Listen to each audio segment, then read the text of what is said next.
Hello दोस्तों, solution by PJ में आप सबका स्वागत है। एक बार फिर से बीपीएससी टीआरई 4.0 के टॉप जीके जीएस प्रश्नों के लिए हो जाएंगे तैयार और जानेंगे इसका सॉल्यूशन, वो भी बिल्कुल आसान भाषा में। तो चलिए देखेंगे आज का पहला प्रश्न हमारा क्या है। पहला प्रश्न आ गया है, महात्मा गांधी उस समय कहाँ थे जब इटली ने हाउस ऑफ कॉमन्स में सत्ता के हस्तांतरण की क्या की थी, घोषणा की थी। तो उस टाइम की जब बात है तो उस टाइम महात्मा गांधी नई दिल्ली में थे। तो ऑप्शन नंबर बी हुआ इस प्रश्न का सही जवाब। और क्या हुआ था, पूरा नाम क्लीमेंट एटली, जो हाउस ऑफ कॉमन्स के सत्ता हस्तांतरण की घोषणा की थी। वहीं बात करें तो एक डेट ध्यान रख सकते हैं, 20 फरवरी 1947। 20 फरवरी 1947 को क्लीमेंट एटली ने क्या घोषणा किया कि भारत को कब तक स्वतंत्र कर दिया जाएगा। तो भारत को जून 1948 तक क्या कर दिया जाएगा, स्वतंत्र कर दिया जाएगा। ऐसा घोषणा किया था क्लीमेंट एटली ने 20 फरवरी 1947 को, और ये डेट पूछा जाता है इसीलिए।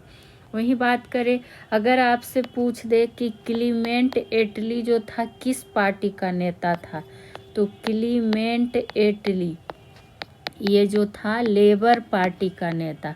किस पार्टी का, तो लेबर पार्टी का नेता। तो जो भी महत्वपूर्ण बिंदु बनेंगे आपको बताते हुए जाएंगे और आपको नोट डाउन करते हुए चलना है। और एटली जो प्रधानमंत्री जब बना था तो ये किसको पराजित करके बना था, ये भी पूछ सकता है।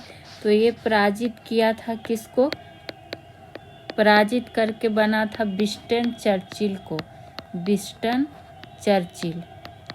तो हर तरह से आपको ध्यान में रखना है। उसी तरह पूछा जाता है कि 3 जून योजना के तहत क्या हुआ था। तो 3 जून योजना के तहत भारत का विभाजन किया गया था। किसका विभाजन किया गया था, भारत का विभाजन। तो हर तरीके से हमें क्वेश्चन का सॉल्यूशन आंसर ध्यान रखना है। बढ़ जाएंगे आज के दूसरे प्रश्न की ओर। ब्रिटिश प्रधानमंत्री ने ब्रिटिश संसद में कब यह घोषणा की कि जून 1948 तक उत्तरदायी सत्ता भारतीयों के हाथों में स्थानांतरण कर दिया जाएगा। यहाँ देखिए प्रश्न कुछ और है और इसके पहले जो प्रश्न था वो कुछ और था, तो इसमें कंफ्यूज नहीं होना है। तो अभी हम लोग क्या कहता है, इसका क्वेश्चन तो जो यहाँ पे 20 फरवरी देखिए, इससे संबंधित जो आपको टर्म बताएं और वो प्रश्न यहाँ पे आपको पूछ दिया। तो ये जून 1948 तक के लिए घोषणा कब किया था, तो अभी हम लोग जाने कि 20 फरवरी 1947 को। तो ऑप्शन नंबर बी होगा इसका राइट आंसर। और इसमें तो वो पॉइंट दोबारा लिखेंगे नहीं जो कि अभी हम लोग बता चुके हैं। वहीं अगर एक पूछा जाता है ब्रेक डाउन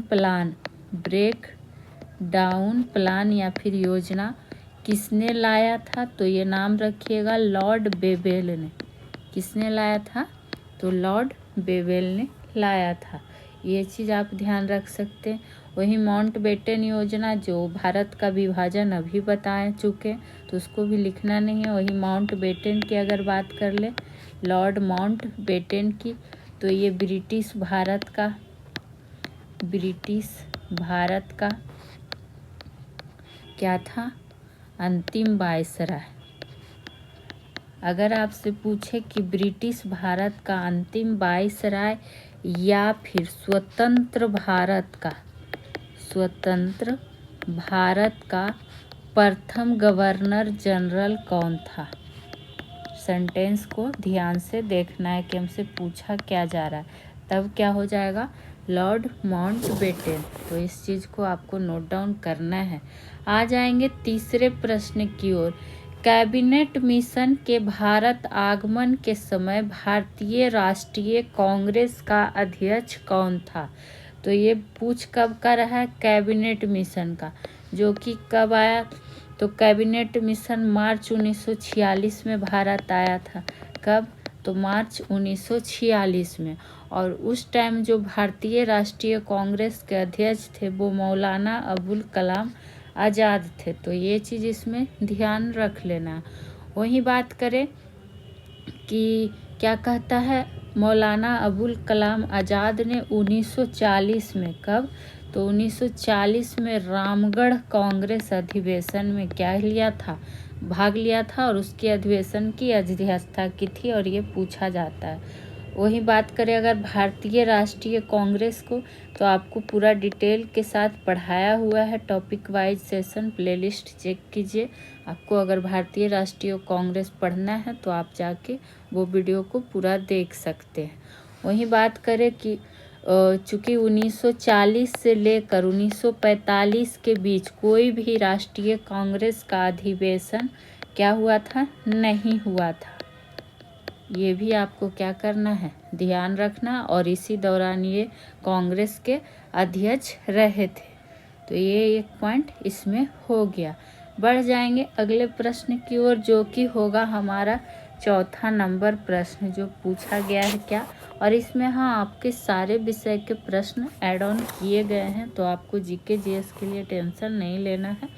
स्वराज के लिए सर्वप्रथम भारत भारतीयों के लिए है का आह्वान किसने किया था? तो ये आह्वान जो किया था किसने? दयानंद सरस्वती ने। तो ऑप्शन नंबर ए हो जाएगा इसका राइट आंसर। ये तो ध्यान ही रखना है कि क्या पूछा गया है। तो भारत भारतीयों के लिए है। वही बात करें अगर पूछ दे आपसे कि आधुनिक भारत में स्वशासन, कौन सा शब्द? स्वशासन जैसा शब्द का सर्वप्रथम प्रयोग किसने किया था? शब्द का सर्वप्रथम प्रयोग तब कौन हो जाएंगे? तब भी दयानंद सरस्वती ही हो जाएंगे, जिन्होंने स्वशासन शब्द का सर्वप्रथम प्रयोग किया था। इनका एक नारा भी पूछा और क्या जाता है? वेदों की ओर लौटो। जो भी इनसे महत्वपूर्ण बिंदु बनेंगे वो आपको बताया जाएगा। वेदों की ओर लौटो का नारा भी दयानंद सरस्वती ने ही दिया था। वही बात करें तो 1875 में इन्होंने क्या किया था?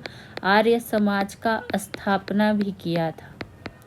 आर्य समाज का स्थापना भी किया था। तो ये भी आपको क्या करना है? ध्यान में रख लेना है। और बढ़ेंगे देखेंगे हमारा अगला प्रश्न क्या हमसे पूछा गया है, जो कि हमारे लिए इम्पोर्टेंट हो सकता है। हाँ, एक पॉइंट इसमें और ऐड ऑन क्या कर सकते हैं कि सत्यार्थ प्रकाश की रचना किसने की थी? सत्यार्थ प्रकाश। तो इनकी रचना भी, सत्यार्थ प्रकाश की रचना भी किसने की थी? तो दयानंद सरस्वती ने ही किया था। वहीं अगर आपसे पूछ दे कि स्वराज का प्रस्ताव, या फिर इस तरह से कि स्वराज विधेयक जो कि 1895 में लाया गया था, किसके द्वारा लाया गया था? तो बाल गंगाधर तिलक के द्वारा लाया गया था। ये एक पॉइंट इसमें आप ऐड ऑन कर सकते हैं। बढ़ेंगे 5वें नंबर प्रश्न की ओर, देखेंगे 5वां नंबर हमारा प्रश्न क्या है और क्या हमसे पूछा जा रहा है। उससे पहले आप लोग से रिक्वेस्ट रहेगा कि चैनल को अगर आपने सब्सक्राइब नहीं किया है तो सब्सक्राइब कर लेंगे, और वीडियो अच्छा लगे तो लाइक शेयर करना ना भूलें। पूछा गया है निम्नलिखित में से कौन सी घटना सबसे पहले हुई? ये पूछा हमसे गया है। तो पहले हो पता करने के लिए हमें इसका वर्ष पता होना चाहिए, तभी तो डिसाइड कर पाएंगे कि कौन चीज़ कब हुआ था।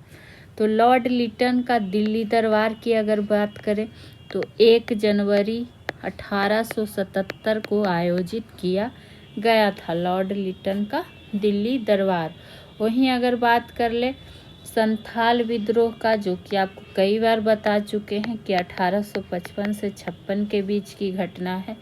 वहीं प्रथम एंग्लो सिख युद्ध की अगर बात करें तो प्रथम एंग्लो सिख 1845 से लेकर 46 के बीच हुई थी।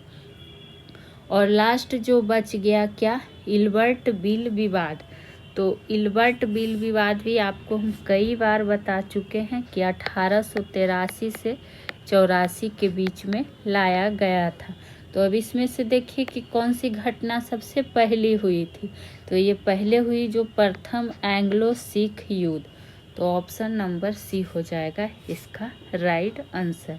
तो ये आपको एक चीज़ क्या ध्यान में रख लेना है। वहीं प्रथम एंग्लो सिख युद्ध की बात अगर करें तो पूछ देगा कि किस संधि के तहत इसका समापन हुआ था। तो लाहौर की संधि, लाहौर की संधि, और एक संधि थी क्या, दोनों का नाम रखना है ध्यान, भैरोवाल की संधि। भैरोवाल की संधि के तहत क्या हुआ था, ये पहला एंग्लो सिख युद्ध समाप्त हुआ था। तो ये सब पॉइंट आपको भी नोट डाउन करते हुए चलना है। बढ़ेंगे अगले प्रश्न की ओर जो कि है हमारा 6ठा नंबर, और ये मोस्ट इम्पॉर्टेंट प्रश्नों में से एक है। कुंवर सिंह के विरुद्ध आरा में अंग्रेजी फौज का नेतृत्व करने वाला पहला सेना नायक कौन था। ये हमसे सेना नायक का नाम पूछा गया है, और वो भी किसके विरुद्ध, तो कुंवर सिंह के विरुद्ध। कहाँ, तो आरा में। तो ये जो था कौन हो जाएगा, कैप्टन डनबर। तो ऑप्शन नंबर बी होगा राइट आंसर। आपको पता है कि जगदीशपुर में किसने किया था विद्रोह, तो कुंवर सिंह ने, और इनकी मृत्यु के बाद जो विद्रोह किया था इनके भाई अमर सिंह ने। तो ये सब इसमें आपको क्या करना है, आपको पहले भी लिखा दिया गया है, तो ये उतना पॉइंट इसमें आपको नोट डाउन नहीं कराएंगे चूँकि बहुत बार बता भी चुके हैं। बढ़ जाएंगे सीधे अगले प्रश्न की ओर। देखेंगे हमारा अगला प्रश्न क्या है, जो कि होगा 7वां नंबर प्रश्न। बॉम्बे ब्लड ग्रुप के संदर्भ में निम्नलिखित कथनों पर विचार कीजिए, यानी कि देखना है कि इनमें से कौन सा कथन क्या है, सही है। ठीक, तो बॉम्बे ब्लड ग्रुप की बात आई है, तो इसमें एंटीजन ए और बी पाए जाते हैं, ये गलत है। इसमें एंटीबॉडी के रूप में केवल एंटीबॉडी एच पाया जाता है, तो ये भी गलत दिया हुआ है। तो सही हमसे पूछा गया है, तो यानी कि इनमें से कोई सही नहीं है। तो ना तो एक, और क्या हो जाएगा, ना तो दो, दोनों कथन गलत दिया हुआ है। वहीं अगर बात कर लें कि बॉम्बे ब्लड ग्रुप जो होता है क्या है, एक दुर्लभ रक्त समूह है, यानी कि मुश्किल से मिलने वाला है। ठीक, तो दुर्लभ रक्त समूह है, और इसमें क्या होता है, एच रक्त समूह, या फिर इसको OH रक्त समूह भी कहते हैं, इसको बॉम्बे ब्लड ग्रुप को। तो ये एक पॉइंट इसमें आप नोट डाउन कर सकते हैं।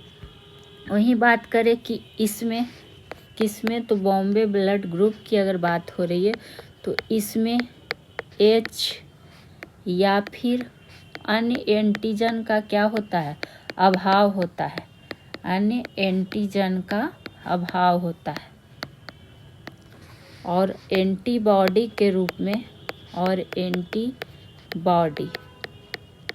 एंटीबॉडी के रूप में कौन कौन पाया जाता है, A, B, H पाए जाते हैं। ठीक, तो ये एक पॉइंट ध्यान। और यहाँ देखिए क्या लिखा था कि केवल एंटीबॉडी H पाया जाता है, तो ये तो गलत हो गया। और यहाँ लिखा गया था कि एंटीजन A और B पाया जाता है, इसीलिए दोनों सेंटेंस क्या हो गया, इससे संबंधित गलत दिया हुआ था। आएंगे 8वें नंबर प्रश्न की ओर। अब बिल्कुल एग्जाम पैटर्न पे ही आपके लिए क्वेश्चन लाया जा रहा है, तो जो भी BPSC TRE 4.0 में लगे हैं वो इस सेशन को पूरा ज़रूर किया करें, बहुत ही फ़ायदा होगा इस सेशन को करने से। GK GS के प्रश्नों में जो 40 नंबर का, आप चाहे 1 to 5 दीजिए, 6 to 8 दीजिए, 9 to 10 दीजिए, या फिर 11 12 दीजिए, 40 नंबर जो GK GS रहता है उसमें आपको काफ़ी हेल्प करेगा। तो आप लोग इस सेशन से जुड़ सकते हैं। जब किसी बोतल में पानी भरा जाता है और उसे जमने दिया जाता है तो बोतल टूट जाती है। क्यों टूट जाती है ये पूछा गया है। क्योंकि पानी जमने पर क्या होता है, वो फैलता है। तो ऑप्शन नंबर ए हो जाएगा इसका राइट आंसर। अब बात आ गई है जल से संबंधित प्रश्न की। तो जैसे अगर आपसे पूछ दे कि जल के बर्फ बनने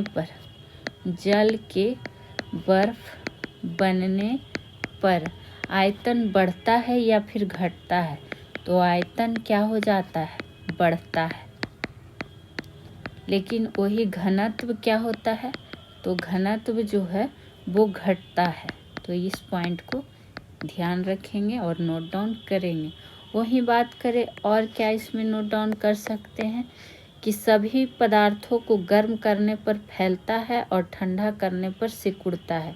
तो इसको नोट डाउन नहीं करना है। अगर जल से संबंधित लिखना है तो ये एक पॉइंट ऐड कीजिए कि 4 डिग्री सेल्सियस से ऊपर जाने पर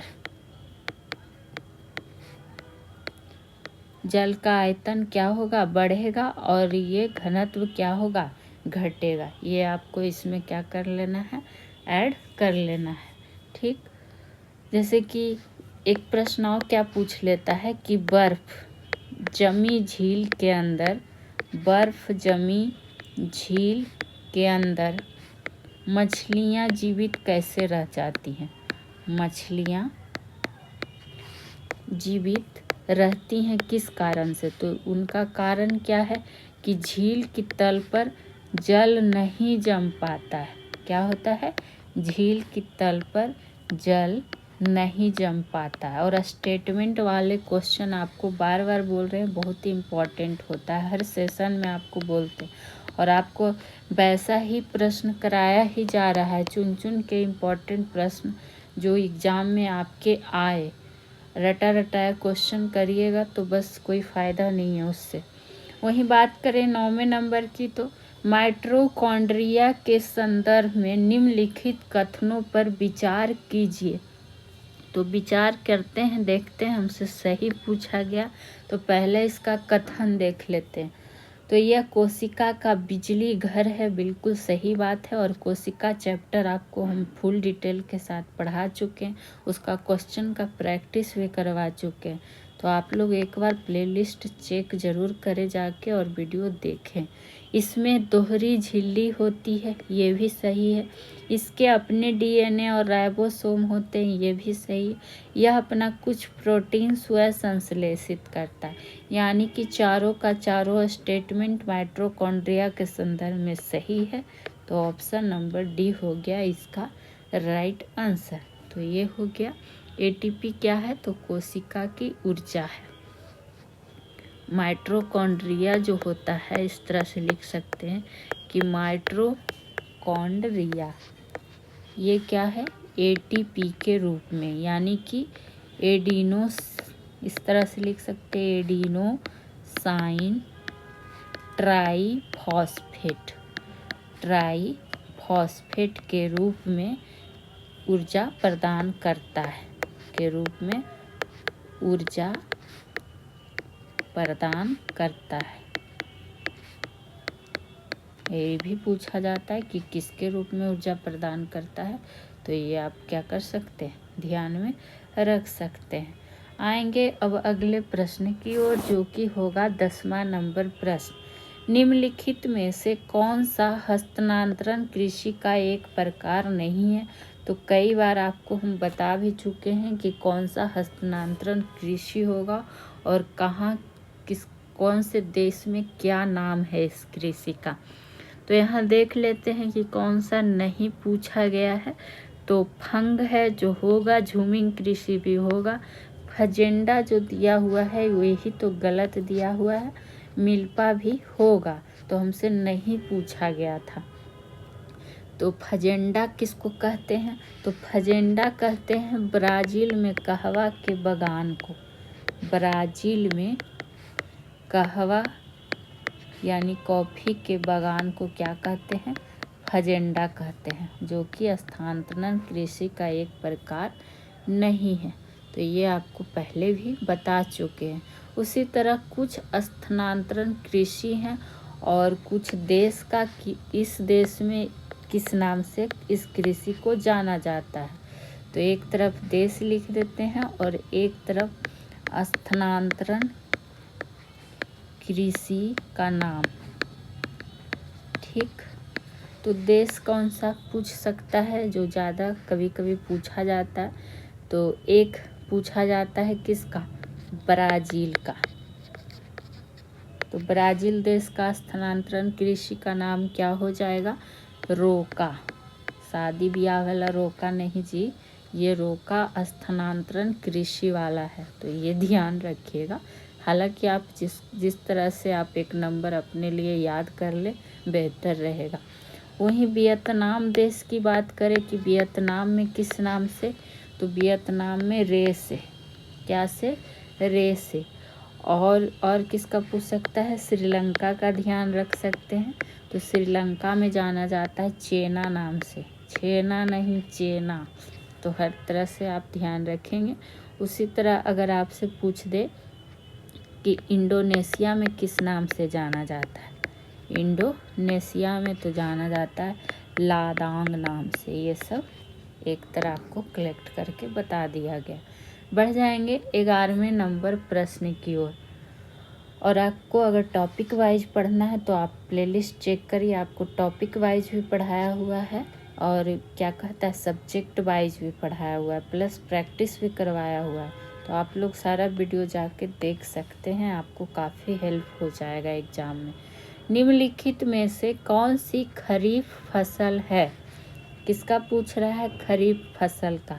तो देख लेते हैं। तो खरीफ फसल की बात आई है तो इसका बुआई कब होता है, ये भी पूछा जाता है। तो बुआई होता है जून जुलाई में। कब होता है, तो जून जुलाई में। और कटाई पूछे तो कटाई होता है अक्टूबर नवंबर में। अक्टूबर नवंबर में कटाई हो जाता है। और खरीफ फसल में हालांकि चावल जो है क्या है, सबसे महत्वपूर्ण फसल होता है। तो इनमें से जो दिया है चावल, कपास, मक्का, तो ये सारे क्या है, खरीफ फसल के अंतर्गत आ जाते हैं। तो ऑप्शन नंबर डी हो जाएगा यहाँ इसका राइट आंसर। वही रबी फसल में कहे कि सबसे महत्वपूर्ण फसल कौन सा होगा, तब गेहूं हो जाएगा। क्या हो जाएगा, गेहूं हो जाएगा। हालांकि मक्का का खेती भी रबी फसल के अंतर्गत किया जाता है, लेकिन मक्का जो है खरीफ फसल का उदाहरण है, ये चीज़ ध्यान रखिएगा। रबी के अंदर की बात करेंगे तो गेहूं हो गया, जौ हो गया, आलू हो गया, चना हो गया या मसूर हो गया, ये सब किसके अंतर्गत आता है, तो ये सब रबी फसल के अंतर्गत आता है। और रबी फसल का अगर बुआई का बात करेगा तो इसका बुआई कब होता है, अक्टूबर नवंबर में। अक्टूबर नवंबर में। और कटाई कब होता है, तो कटाई होता है मार्च अप्रैल में। तो दोनों का ध्यान रखना है।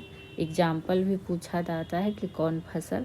एक होता है जायद फसल, कौन फसल, जायद फसल, जिसके अंतर्गत क्या आ जाएगा, जो समझिए रबी फसल और क्या कहता है खरीफ फसल के बीच का फसल हो। ठीक, जैसे कि क्या हो गया, तरबूज हो गया, खीरा हो गया, ककड़ी हो गया, ये सब किसके अंतर्गत, जायद के फसल के अंतर्गत। तो इसको आप ध्यान में रख सकते हैं। आएंगे अगले प्रश्न पे 12 नंबर।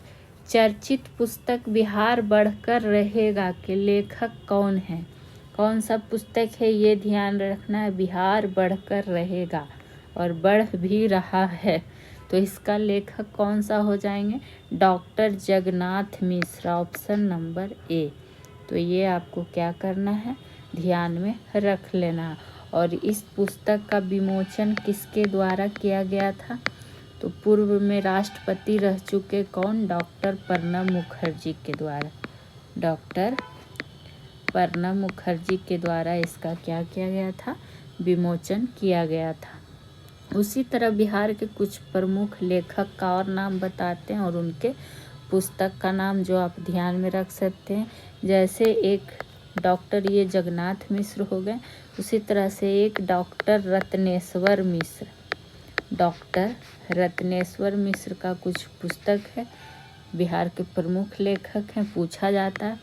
आज़ादी, आज़ादी। और एक याद रखिएगा अतुल्य विहार। उसी तरह एक और लेखक हैं आचार्य सोमदेव, रामदेव नहीं सोमदेव। तो आचार्य सोमदेव के जो हो जाएंगे, ये किस बुक के लेखक? होटल अनारकली, अनारकली। और ये हो जाएगा चानोदाई। और ये सब पुस्तक का नाम बिहार स्पेशल सेशंस में पढ़ा भी चुके हैं और ऐसे प्रश्न पूछ सकते हैं, तो इसको ध्यान में रखना है। बात करेंगे 13 नंबर प्रश्न की। इसको करिए मोस्ट इम्पॉर्टेंट, चूँकि आ गया है इजराइल और काफ़ी चर्चा में है, तो करंट की दृष्टि से ये आपको भी दिख सकता है और भूगोल की दृष्टि में भी दिखेगा। इजराइल ने साइप्रस के पास एक पानी के नीचे की घाटी का पता लगाया है जो कि मेसिनियन घटना से जुड़ी है। और कौन सा मेसिनियन घटना का सही वर्णन करता है? तो ये मेसिनियन घटना जो जुड़ा हुआ है भूमध्य सागर का आंशिक रूप से सूखना। तो ऑप्शन नंबर सी होगा इस प्रश्न का राइट आंसर। तो बस इसमें आपको क्या करना है, क्वेश्चन और आंसर ध्यान में रख लेना है। बात करेंगे 14 नंबर प्रश्न की। देखिए सारे विषय के प्रश्न ऐड ऑन किए गए हैं और ये करंट अफेयर की बात आई तो आपको इस चैनल के माध्यम से हर महीने का करंट अफेयर का टॉप 50 प्रश्न कराया जाता है फुल डिस्कशन के साथ।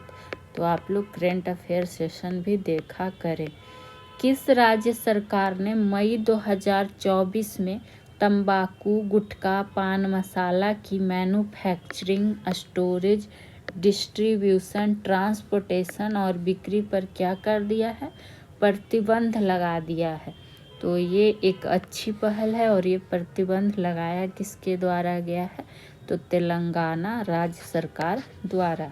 तो ऑप्शन नंबर डी हो जाएगा राइट आंसर। चूँकि ये वो जो तंबाकू हो गया, गुटखा हो गया, पान मसाला हो गया, ये वो प्रोडक्ट होते हैं जिसमें क्या होता है, तंबाकू होता ही है प्लस इसमें क्या पाया जाता है, निकोटीन होता है। तो यह प्रतिबंध जो है क्या कहता है, 24 मई 2024 से लेकर अगले एक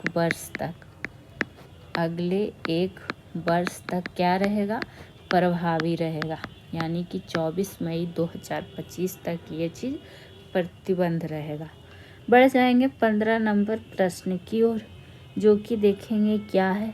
बिहार के भोजपुर जिला के किस IPS अधिकारी को रा का नया प्रमुख नियुक्त किया गया है? तो ये जो नियुक्त किया गया है, रा का मतलब क्या हुआ, आप लोग मूवी वगैरह देखते होंगे तो देखते होंगे रा का एजेंट वगैरह ऐसा बोला जाता है। तो रा का जो फुल फॉर्म होता है वो होता है रिसर्च एंड विंग एनालिसिस। तो ये आपको ध्यान में रखना है। और ये कौन सा जिला, तो भोजपुर जिला। और चुना किनको गया है, तो चुना गया है रवि सिन्हा जी को। तो ऑप्शन नंबर सी जो कि IPS अधिकारी। तो ये आपको ध्यान करना है। वही बात करेंगे अगर रा का स्थापना पूछे तो 21 सितंबर 1968 को इसका क्या हुआ था, स्थापना हुआ था। ये इसमें ध्यान रख सकते हैं।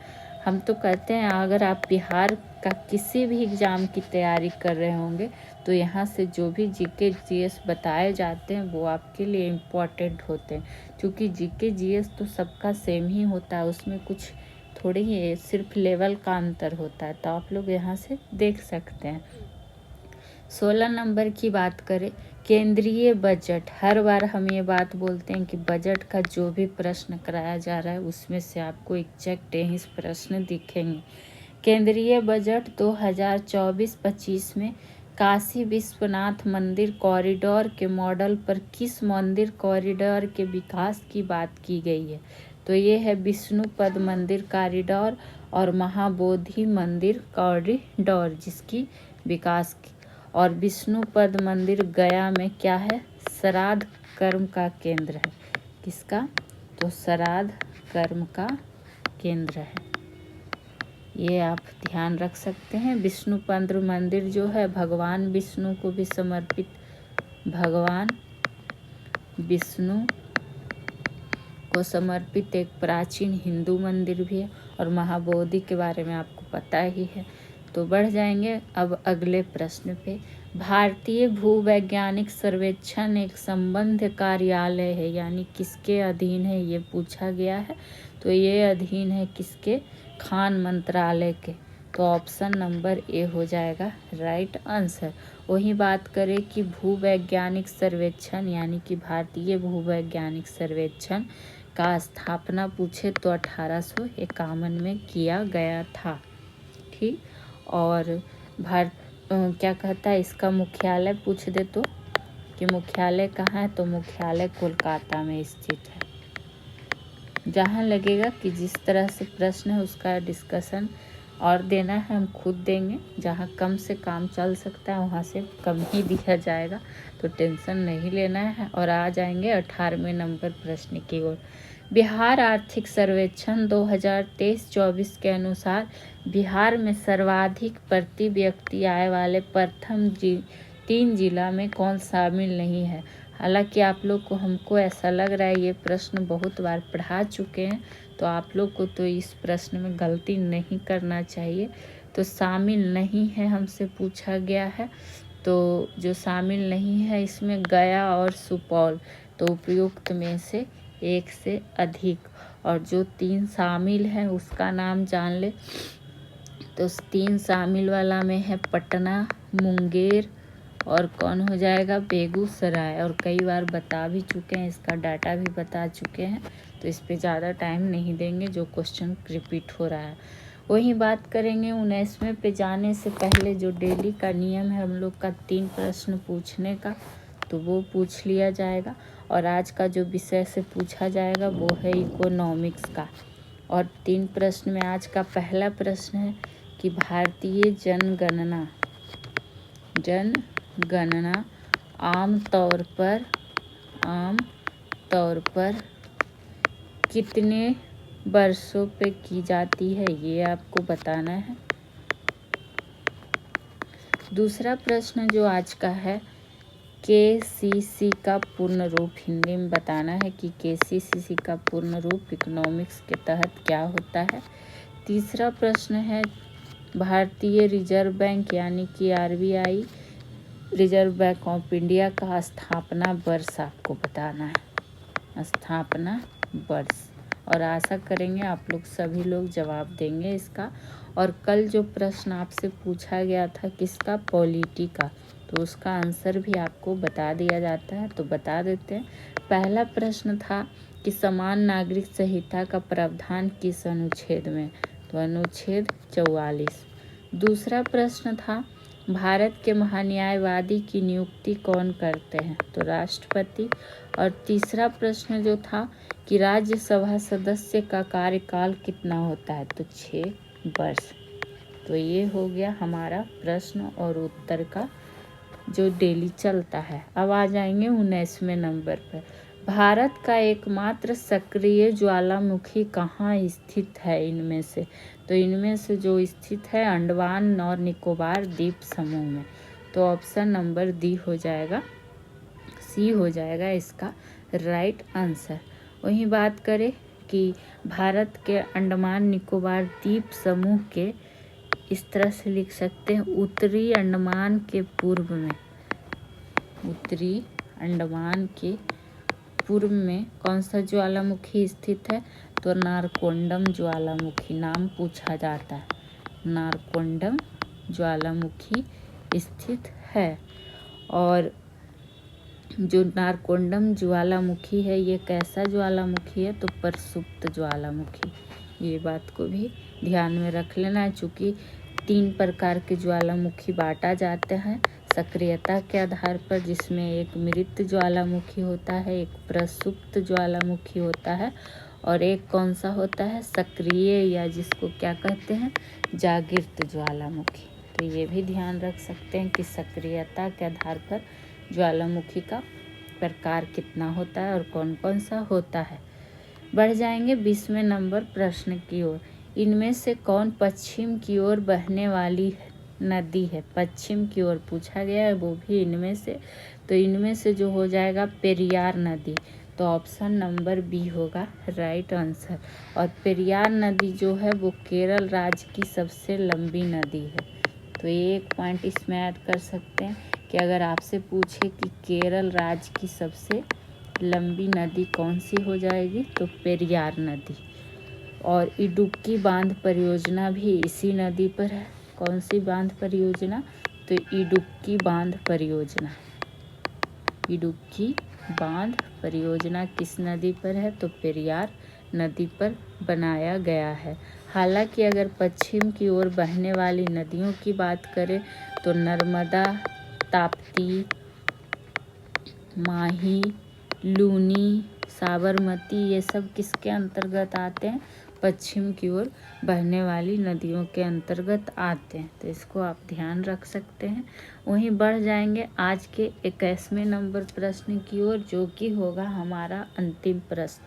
पीर पंजाल श्रेणी में सीधे सपाट ऊपरी स्थानों को क्या कहा जाता है? कहाँ का पूछा जा रहा है? ये पीर पंजाल श्रेणी। और ये सीधा सपाट जो ऊपरी स्थान है उसको कहा जाता है, क्या कहा जाता है? करेवा। तो ऑप्शन नंबर ए हो जाएगा राइट आंसर। और करेवा जो है कश्मीर घाटी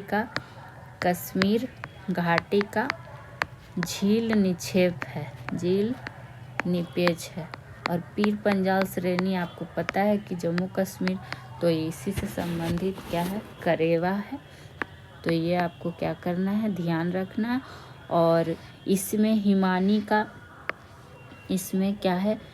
हिमानी का मोटा निक्षेप सेंटेंस के रूप में पूछ सकता है। मोटे निक्षेप तथा हिमोड़ अवस्थित होते हैं।